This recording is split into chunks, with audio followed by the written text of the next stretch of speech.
Hello there, friend. Welcome to this quiet corner of the ancient world, where the olive trees whisper in the evening breeze and the scent of frankincense drifts through narrow stone streets. Whether it's the middle of the night where you are, or you're simply seeking a moment of peace in your busy day, I'm grateful you've joined me for this gentle journey back in time. I'd love to know where in the world you're listening from tonight, what time it is in your corner of the globe, and if these stories of faith and ancient life help you find rest. Feel free to leave a comment and let me know. And if you find comfort in drifting off to these whispered tales from the past, consider subscribing. We have many more stories waiting in the shadows of history. Now settle in, pull your blankets a little closer, let your breathing slow, and allow me to carry you back to a world of oil lamps and worn sandals, of morning prayers and evening bread, of a people whose days were woven through with the sacred threads of an ancient covenant. Picture this. The sun is just beginning to peek over the limestone hills surrounding Jerusalem, casting golden fingers of light across the dusty streets below. The air is cool and crisp, carrying the mingled scents of baking bread, burning olive oil, and the faint sweetness of date palms. Somewhere in the distance, a rooster crows, and the city begins to stir from its slumber.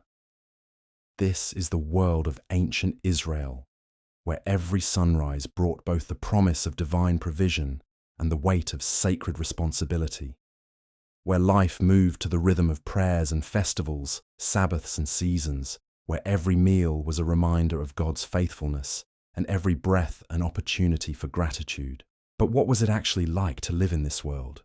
To wake each morning in a one-room house with walls of mud brick and stone, to feel the rough wool of your tunic against your skin, to taste the simple fare of barley bread and dried fish.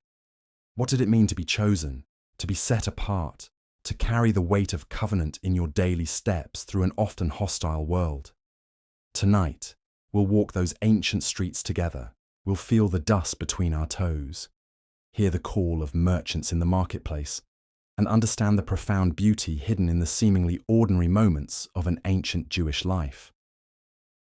We'll discover that holiness wasn't found only in grand temples or dramatic miracles, but in the quiet rhythms of daily existence, in the blessing over a cup of wine, in the careful observance of laws that connected heaven to earth. So close your eyes now, let the modern world fade away like morning mist, and step with me into the sandals of someone whose name history may have forgotten, but whose faith echoes through the ages. The first sensation that greets you as consciousness returns is not the jarring buzz of an alarm clock, but the gentle stirring of household sounds filtering through thin walls. A wooden spoon scraping against a clay pot, the soft whisper of grain being poured, the quiet shuffle of bare feet against packed earth floors. This is how morning arrives in ancient Israel, not with harsh announcements, but with the natural rhythm of a family beginning their day before the sun has fully claimed the sky. You lie for a moment on your simple sleeping mat, feeling the coarse weave of wool blankets against your skin. The air is cool and still holds the freshness of night, though you can sense the promise of heat building beyond the single small window that serves to let in both light and air. Around you, the rest of your family begins to stir. Your father's deep voice murmurs the morning blessings, words that have been spoken by countless generations before him, words that will be spoken by countless more to come. Blessed are you, Lord our God, King of the universe, who removes sleep from my eyes and slumber from my eyelids. The prayer drifts through the dim room like incense, settling into your consciousness as naturally as breathing. This is how every day begins, not with the concerns of commerce or the weight of worldly troubles, but with acknowledgement of the one who has granted you another sunrise, another opportunity to walk in covenant relationship with the Creator of all things. Your mother's voice joins the chorus of morning gratitude, and you find yourself whispering along, the Hebrew words flowing from your lips like water from a well. These are not empty rituals, but the foundation stones of existence, the daily recognition that life itself is a gift, that consciousness is a divine mercy renewed each dawn. As you rise from your mat, feeling the cool earth beneath your feet, you're struck by how different this awakening is from what many might expect. There's no rushing, no frantic preparation for the day ahead. Instead, there's a deliberate slowness, an intentional recognition of the sacred nature of even the simplest beginnings. Your father steps outside to offer the morning prayers facing toward Jerusalem, his voice carrying across the courtyard in ancient melodies that seem to make the very air shimmer with holiness. The house around you is simple, functional, built not for comfort, but for survival and community. The main room serves as kitchen, dining area, and gathering space, while sleeping areas are carved out with hanging curtains or built into alcoves. Everything has its place. Everything serves multiple purposes, and nothing is wasted. This is a world where possessions are few but precious, where every tool, every piece of fabric, every grain of wheat is valued not just for its utility, but as a gift from the Almighty. Your mother has already begun preparing the morning meal, her movements practiced and efficient. The fire in the small cooking area flickers cheerfully, casting dancing shadows on the walls. The scent of burning olive wood mingles with the aroma of barley cakes beginning to bake on the hot stone. She works quietly, but her lips move in constant prayer, blessing the fire, blessing the grain, blessing the hands that knead and the ovens that bake. Blessed are you, Lord our God, King of the universe, who brings forth bread from the earth. Even this simple act of food preparation is transformed into worship, into recognition that sustenance comes not merely from human effort, but from divine provision. The bread she makes is the same bread her mother made, and her mother's mother before her, following recipes and techniques passed down through generations like precious heirlooms. As you help with the morning preparations, grinding grain between heavy stones, or fetching water from the courtyard cistern, you're participating in a rhythm of life that connects you not only to your immediate family, but to the great chain of covenant people stretching back to Abraham, Isaac, and Jacob. Every mundane task carries within it the weight of sacred history, the understanding that you are part of something infinitely larger than your individual existence.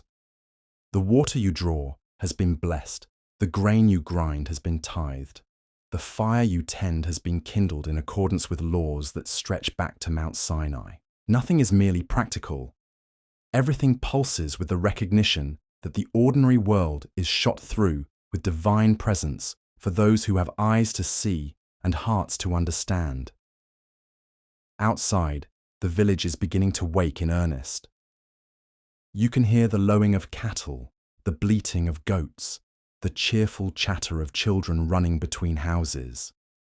Merchants are already beginning to set up their stalls in the market square, calling out their wares in voices that will grow hoarse by evening. The baker's oven sends up fragrant smoke signals that the first loaves are ready. The potter's wheel begins its hypnotic spinning, shaping clay into vessels that will hold water, wine, and oil for families throughout the community. But even as the business of daily life begins to unfold, the sacred thread continues to weave through every interaction. The merchant who sells you olive oil offers a blessing with your purchase. The neighbor who greets you in the street inquires not just about your health, but about your family's spiritual well-being. Children playing in the dusty lanes pause in their games to recite verses from the Torah they've memorized, their young voices carrying ancient wisdom like birds carrying songs. This is a world where the boundary between the sacred and the secular has not yet been drawn with sharp lines, where every conversation might turn to matters of faith, where every decision is weighed not just against practical considerations, but against the requirements of the law, where every relationship is understood to exist within the larger context of humanity's relationship with the divine. As you make your way through these morning preparations, you begin to understand something profound about this ancient way of life. It's not that these people were more religious in the sense of being more pious or more removed from worldly concerns. Rather, they inhabited a reality where the spiritual dimension was woven so thoroughly into the fabric of daily existence that it was impossible to separate the two. The bread you eat connects you to the manna in the wilderness. The water you drink recalls the wells of the patriarchs. The work of your hands continues the creative activity of God, who worked 6 days and rested on the seventh. Every moment pulses with meaning. Every action carries the potential for holiness. Every breath is an opportunity to draw closer to the one who breathed life into Adam's nostrils. And yet, this is not a burdensome weight, but a joyful recognition. The laws and customs that govern daily life are not seen as restrictions, but as pathways to blessing, as methods for transforming the mundane into the sacred, the ordinary into the extraordinary. They are love letters from heaven, instructions for how to live in harmony with the rhythm of creation itself. As the sun climbs higher and the day's heat begins to build, you find yourself drawn into the gentle current of this ancient life, where time moves not in the frantic rush of modernity, but in the measured cadence of seasons and festivals, Sabbaths and holy days, where meaning is found not in accumulating possessions or achievements, but in walking faithfully within the covenant boundaries that define your people's identity. The morning prayers concluded, the family gathers for the first meal of the day. Everyone has their place, their role in the household economy that keeps body and soul together. But more than that, everyone has their place in the larger story that began with a call to Abraham to leave his father's house and journey to a land that God would show him. You are living in that story now, breathing its air, walking its paths, participating in its unfolding mystery. And as you break bread with your family in the gentle light of early morning, surrounded by the sounds and scents of an awakening village, you begin to understand that this ancient life, for all its hardships and simplicities, carries within it something that transcends time itself, something eternal, something sacred, something that whispers of home. The bread is simple but satisfying, dense barley loaves that require patient chewing, their nutty flavor enhanced by a drizzle of olive oil and a pinch of coarse salt. Your family eats in companionable silence, each bite accompanied by quiet gratitude. The children's eyes are still heavy with sleep, but they sit properly, hands washed, heads covered, understanding even at their young age that meals are sacred moments, opportunities to acknowledge the divine hand that provides. Your father tears his bread carefully, offering pieces to each family member with words of blessing. May the Lord satisfy you with the finest of wheat, he murmurs, and you taste not just grain and oil, but the weight of ancient promises, the echo of manna falling like snow in the wilderness, the hope of milk and honey flowing in a land of covenant. The morning meal finished, the household begins to separate according to the day's responsibilities.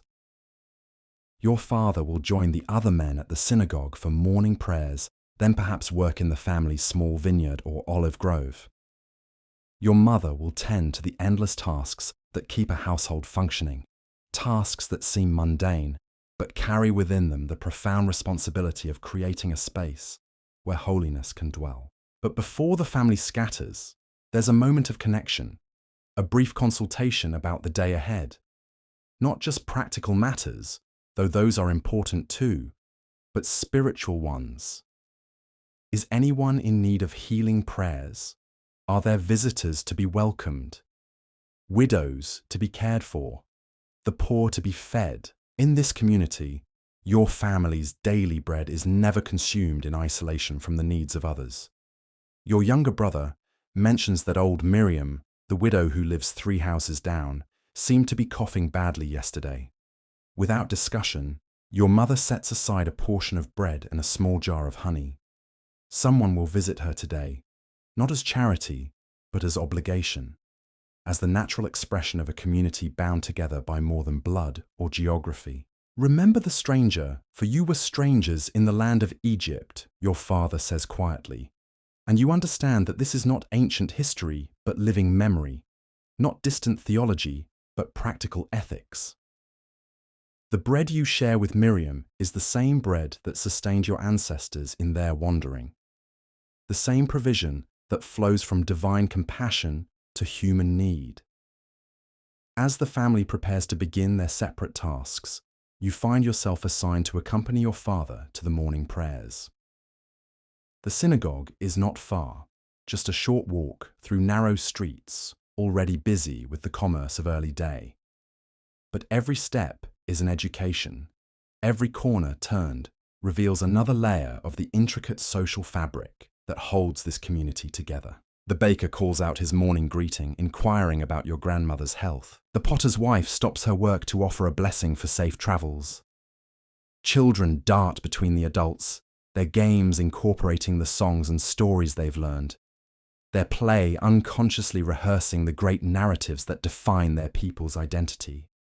David slew Goliath, they chant, their small voices fierce with triumph, with just a stone and a sling.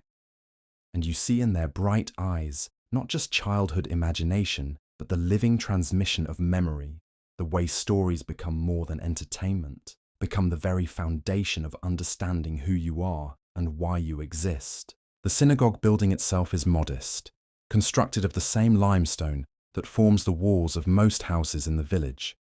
But as you approach, you sense something shifting in the atmosphere around you. Voices become more subdued, movements more deliberate.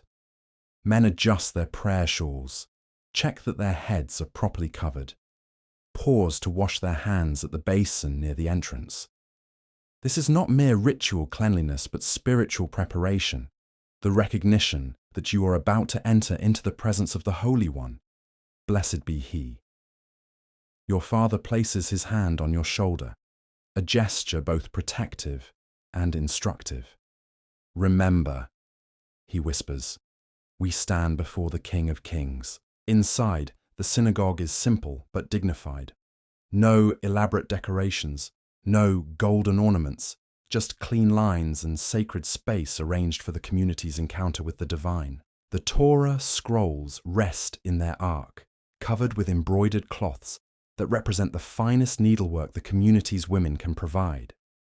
The reading table stands ready, worn smooth by countless hands that have touched it while proclaiming ancient words.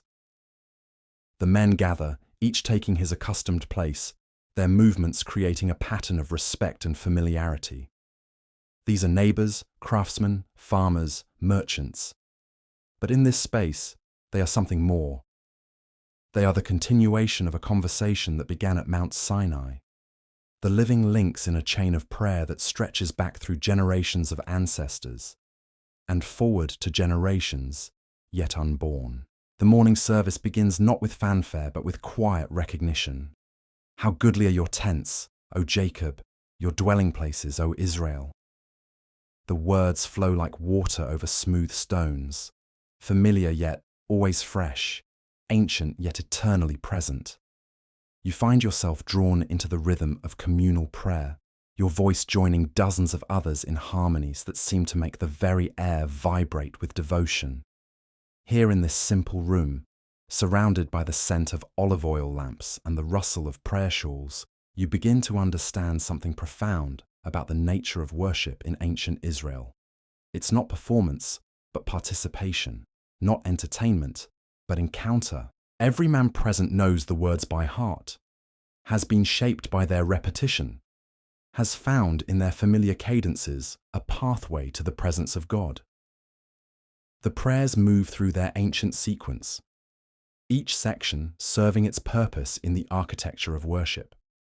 Blessings and praises, confessions and petitions, remembrances of divine faithfulness, and anticipations of divine mercy. The Torah is brought forth with ceremony but not ostentation, unrolled with reverence but not theatricality. This is holy work, the kind that transforms both those who perform it and those who witness it. As the morning's portion of Scripture is read aloud, you listen not just with your ears, but with your entire being. These are not merely ancient stories, but living words Not historical records, but present realities. When the reader proclaims the promises made to Abraham, you hear promises made to you. When he recites the commandments given at Sinai, you feel their weight settling on your own shoulders. The rabbi offers interpretation, his words weaving connections between the ancient text and the present moment. How does this passage speak to the merchant worried about his debts? How does it comfort the farmer whose crops have failed? How does it guide the young man uncertain about his future? The eternal word becomes immediate counsel. Timeless wisdom becomes practical guidance. But it's not just the formal teaching that educates. It's the way old Benjamin nods knowingly when certain verses are read, his weathered face reflecting decades of finding truth in these words. It's the way young Samuel leans forward eagerly, hungry for understanding. It's the way your own father's lips move silently, praying along with prayers he's known since childhood. This is education in its deepest sense, not the accumulation of information, but the formation of character, not learning about God, but learning to walk with God. The synagogue serves as classroom and sanctuary, courthouse and community center, but above all, as the place where heaven touches earth in the ordinary moments of ordinary lives. The service concludes with prayers for peace, for healing, for the coming of the Messiah who will restore all things. But these are not escapist longings for some distant future. They are expressions of hope that give meaning to present struggles, that transform current sufferings into purposeful waiting, that make every day's faithfulness a contribution to the ultimate victory of light over darkness. As the men begin to disperse, returning to their various occupations, there's a sense of completion, but not of ending.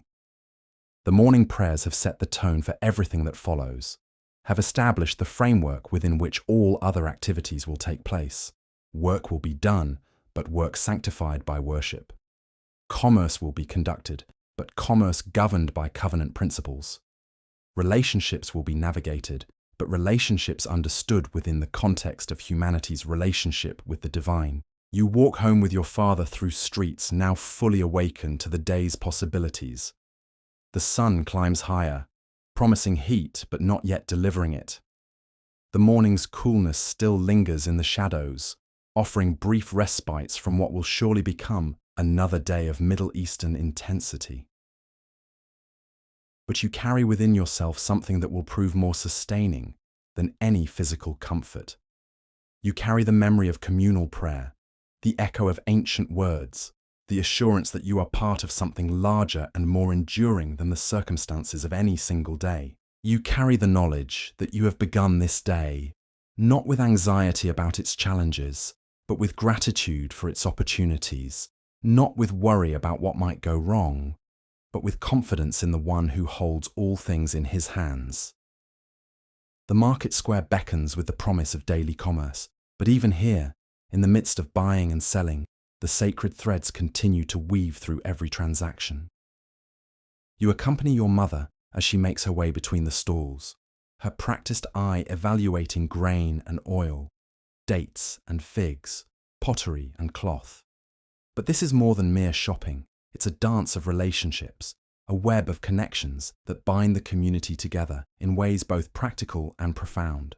The olive oil merchant greets your mother by name, inquiring about your grandmother's arthritis. As he measures out the golden liquid into your clay vessel, he speaks the traditional blessing over commerce. May the Lord prosper the work of your hands. It's not empty politeness, but genuine prayer, the recognition that even business transactions exist within the sphere of divine blessing and human responsibility. Your mother examines the oil carefully, not from distrust, but from wisdom. In a world where every denarius must be stretched, where waste means hunger, careful evaluation is both practical necessity and spiritual discipline. She pays the agreed price without haggling over these staples. Such behavior would be unseemly. But her discernment ensures that your family receives fair value for their hard-earned coins. The fabric merchant displays his wares with obvious pride. Linen from Egypt, wool from local flocks, even a few precious strips of purple-dyed cloth that few in the village could afford. Your mother runs her fingers over a length of sturdy brown wool, calculating in her mind how much would be needed for your younger brother's growing frame. The weave is tight, the colour even. This will wear well through many seasons, but the transaction involves more than material exchange. The merchant shares news from the larger towns, word of travellers passing through, stories of distant relatives and their fortunes. In a world without newspapers or instant communication, the marketplace serves as the community's nerve centre, the place where information flows along with goods and services. A commotion near the grain seller's stall draws attention. A widow, bent with age and worry, counts and recounts a handful of copper coins, her face creased with concern. The amount falls short of what she needs. In modern times, this might be met with indifference or perhaps embarrassment. But here, several neighbours quietly step forward, each adding a coin or two to her small pile, their actions swift and discreet. "The poor you will always have with you," your mother murmurs, quoting the ancient wisdom. "But blessed is he who considers the poor." This isn't charity in the condescending sense, but obligation in the sacred sense. The recognition that community means no one goes hungry while others have abundance. As the morning progresses, the sun climbs higher, its heat beginning to press down on the narrow streets. The wise complete their marketing early, before the day's full intensity arrives. But there's no sense of rushed urgency, no frantic competition for the best goods. Instead, there's a rhythm of patience, of knowing that needs will be met, that provision will come, that today's bread is sufficient for today's hunger. The journey home takes you past the village well, where women gather not just for water, but for conversation. Their voices rise and fall in the comfortable cadence of shared community, discussing children's health, husband's work, the progress of pregnancies, the arrangements for upcoming festivals. This is the informal network that truly holds society together, the web of caring that ensures no family suffers in isolation. Your mother pauses to join them briefly, filling your water jars while exchanging news. Old Sarah's daughter has been delivered safely of a son. Young Rebecca is to be betrothed to the baker's nephew. The rabbi's wife asks for prayers for her sister in Jerusalem, who has taken ill. Each piece of information is received with appropriate response. Congratulations, blessings, promises of prayer, and practical help. The water itself is precious, drawn from deep wells that tap into underground springs. Each drop represents labour, the digging of the well, the daily journey to draw water, the careful conservation that ensures enough for drinking, cooking, and the ritual washing that sanctifies daily life. Nothing is taken for granted. Everything flows from divine provision through human effort. Back home, the afternoon's work begins in earnest. Your mother's domain is the household, but this encompasses far more than modern domestic duties. She is manager, healer, teacher, spiritual guide. Her responsibilities range from food preparation to textile production, from childcare to caring for the sick, from managing household finances to ensuring that religious obligations are properly fulfilled. You watch as she begins preparing the evening meal, her movements efficient but never hurried.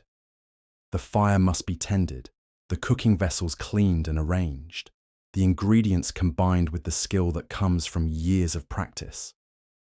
But even these mundane tasks are elevated by the consciousness of purpose that infuses every action. The bread dough is kneaded with prayer, the vegetables are chopped with thanksgiving, the meat, when available, is prepared according to the dietary laws that separate clean from unclean, permitted from forbidden. These aren't arbitrary restrictions, but pathways to holiness, methods for transforming the basic necessity of eating into an act of worship and obedience. Your younger sister helps by sorting lentils, picking out stones and chaff with the careful attention that prevents broken teeth and ruined meals. She works quietly, but her ears are tuned to your mother's gentle teaching.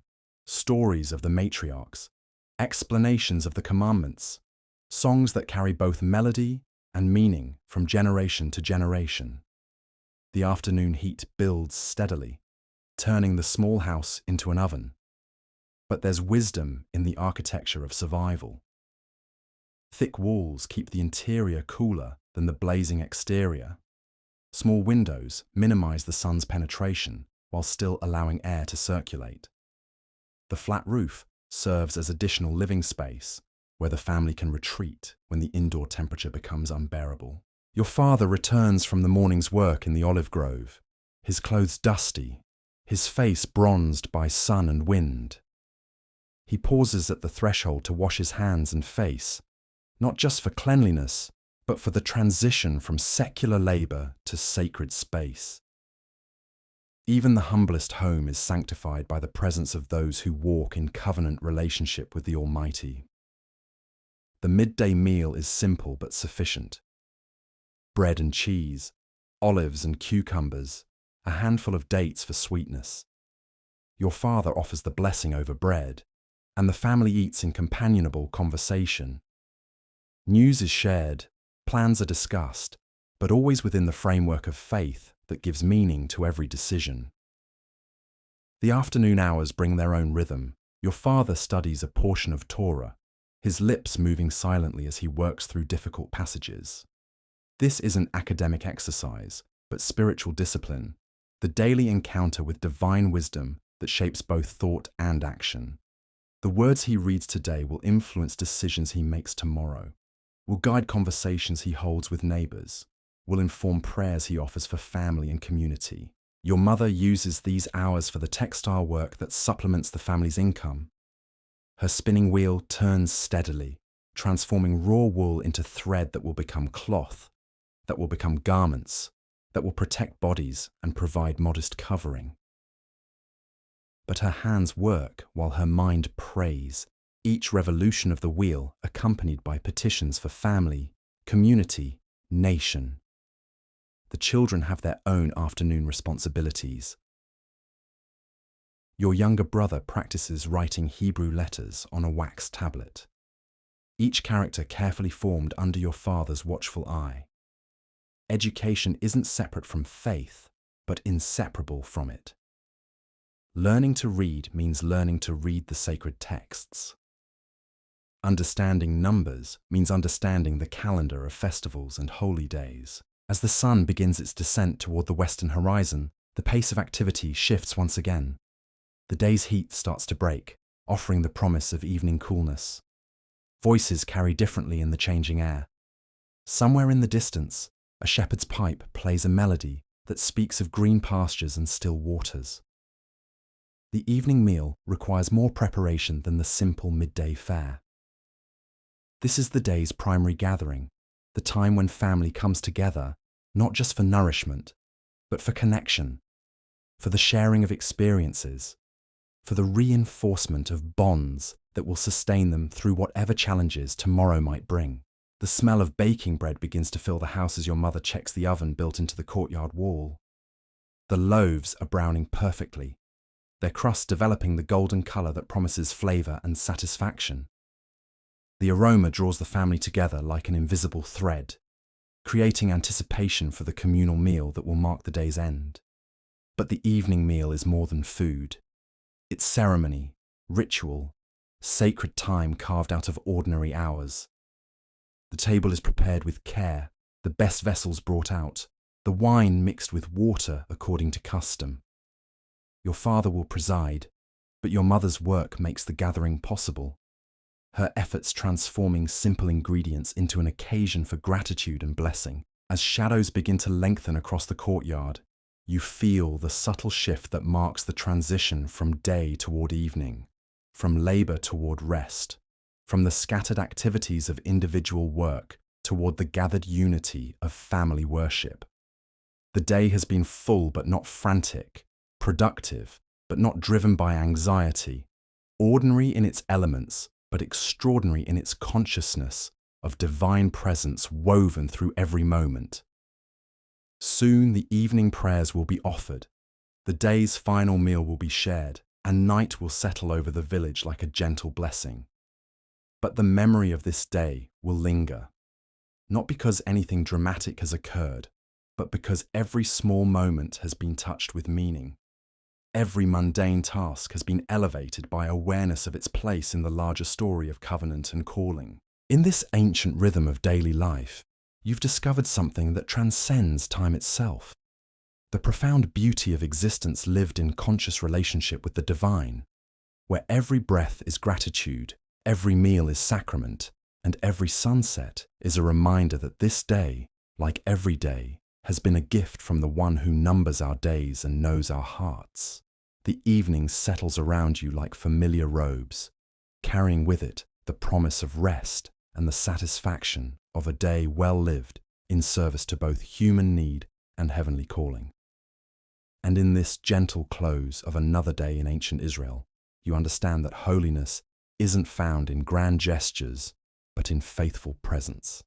Not in extraordinary events, but in ordinary moments transformed by extraordinary love.